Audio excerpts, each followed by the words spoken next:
Cette soirée est une opportunité pour Joe, un stagiaire professionnel, de discuter de sujets importants qui concernent tout le monde, l'argent, le corps, la sexualité, le pouvoir, la spiritualité. Joe propose une méditation de 2 minutes pour permettre à chacun de se situer par rapport à ces sujets. Les participants à la soirée sont invités à éteindre leur micro pour permettre une discussion fluide. Joe aborde ensuite le thème de la soirée, qui concerne la psychologie, la sociologie et l'anthropologie de l'être humain, ainsi que la gestion de l'énergie, la sexualité, le pouvoir personnel et les relations transversales dans le quotidien. Les thérapeutes et futurs thérapeutes parmi les participants sont également invités à réfléchir à leur propre positionnement et à la manière d'accompagner leurs clients. Joe adopte une approche résolument ouverte et non dogmatique. Il constate que les valeurs de l'argent, du sexe et du pouvoir sont liées et connectées, et souligne que le sexe est une forme de pouvoir qui permet d'affirmer son désir, d'accéder ou non au plaisir et de procréer. La spiritualité est également évoquée, avec le paradoxe de concilier une vie intérieure spirituelle ou religieuse avec les valeurs du quotidien, qui peuvent comporter des interdits et des culpabilités. Joe invite les participants à fermer leur micro pour permettre une discussion fluide et aborde ensuite la question du pouvoir, qui peut être décalée par rapport à notre pouvoir quotidien. L'épisode biblique où Judas livre Jésus pour 30 pièces d'argent, le symbolisme de ce nombre et sa relation avec l'argent dans la Bible et dans nos vies quotidiennes. L'argent est considéré comme un outil séduisant mais peut entraîner un attachement qui nous rend dépendants. Une gestion spirituelle de l'argent et du pouvoir est possible, mais peut déranger certains intégristes. Dans nos cabinets de thérapeutes, il est important de savoir demander des honoraires et d'accompagner les difficultés de l'autre. Enfin, le pouvoir dans la relation d'aide est intimement lié à toutes les relations de transfert qui s'installent entre un thérapeute et son patient.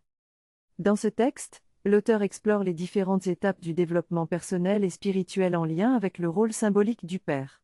Selon lui, le père symbolique est porteur de l'ordre, du cadre et du droit, et s'oppose aux transgressions. La mort symbolique du père, qui correspond à la prise de liberté et à la rupture des liens avec l'autorité parentale, marque une étape importante vers l'âge adulte. Cependant, l'auteur souligne que la réaction adolescente à cette mort ne constitue pas une action juste, mais une dépendance. La véritable action juste consiste à être agi, à lâcher prise et à transcender les 2 premières étapes du développement. L'auteur met en garde contre le danger de donner trop de pouvoir à l'ego, qui peut conduire à la soif de pouvoir, de sexe et d'argent.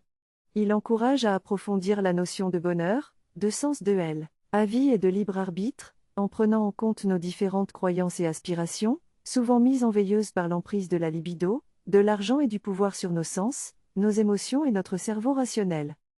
La dualité entre le confort matériel et la science d'une part, et la verticalité et l'horizontalité de la vie d'autre part. Le conférencier fait référence à la symbolique de la croix, représentant la croisée des chemins, la verticalité étant la liaison entre ciel et terre et l'horizontalité symbolisant la vie terrestre. Il encourage à sortir de cette matérialisation pour transcender nos limites humaines et devenir meilleur pour soi et pour les autres. Il évoque également le concept de consécration, qui consiste à se consacrer à une cause, un idéal ou à écouter son âme, et à être plus coopératif avec les autres. Le conférencier souligne que la dualité peut être utile dans la dialectique, mais que la diabolisation commence quand on perd l'unité. Enfin, il encourage à agir et à faire des choix pour gagner notre noblesse et notre majuscule en tant qu'être humain. La dualité fondamentale entre la personnalité et le soi, ainsi que l'existence existentielle, sont des thèmes importants de l'existentialisme. Une étude anthropologique doit toujours passer par la réflexion sur l'être humain. La dualité est un outil pédagogique que la création a mis à notre disposition pour nous permettre de réfléchir et de moins souffrir.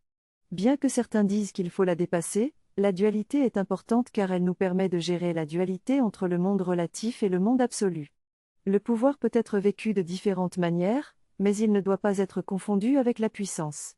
Le pouvoir peut être une capacité, une autorité, une puissance politique, mais il est toujours dans le domaine de l'humain. Chez les anges, l'action est soumise au plan divin, et l'on est là pour l'appliquer. La manifestation de l'Esprit Saint est l'expression d'une intelligence active, qui est reprise par les maîtres de sagesse et de compassion. Le locuteur aborde les notions de pensée, émotion, volonté, sagesse, amour et puissance.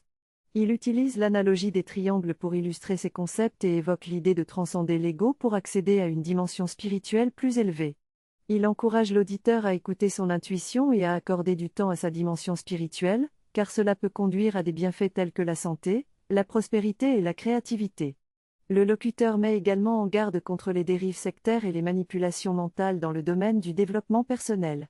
Enfin, il évoque la notion d'innocuité, qui consiste à éviter les paroles, pensées et actions toxiques pour neutraliser les effets négatifs du karma.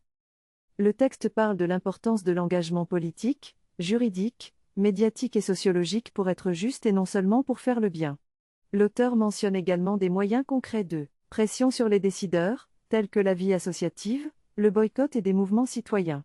Il évoque la nécessité de se poser la question de notre carburant personnel, de notre potentiel d'action, de notre liberté et de notre positionnement vis-à-vis de l'argent, du sexe et du pouvoir.